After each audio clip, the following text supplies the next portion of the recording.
On the day that lightning struck Atlanta Junction, I was observing the tank farm controllers. Lightning crashed on the facility, it was a huge boom, and then all of the systems started going haywire. The lightning blew out several fuses that control our alarm system, and so the controllers received upwards of 100 alarms in under a minute. It also took out several of our PLC cards, and so several of the control valves started to close. The line 1 control valve closed, causing line 1 to relieve onto our facility here. Many of the units that drive our stub lines went down, and so our stub lines went down. And the controllers had a huge amount of information that they had to quickly process, categorize and prioritize, and then start making decisions. Cody and Jade that day stayed poised, calm, used their training, used the procedures, systematically approached the alarms one by one, and by doing so they prevented a much more serious situation from occurring here at Atlanta Junction.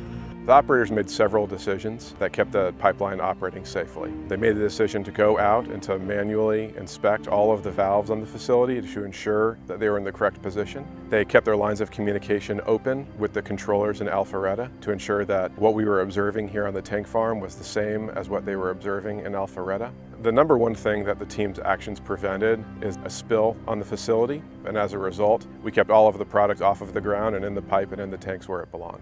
Atlanta Junction tank farm controllers, operators, right-of-way personnel are always trying to do the right thing. They're very dedicated, they use their procedures, and because of all those values that they have been able to operate safely for over 3 years now without any type of errors.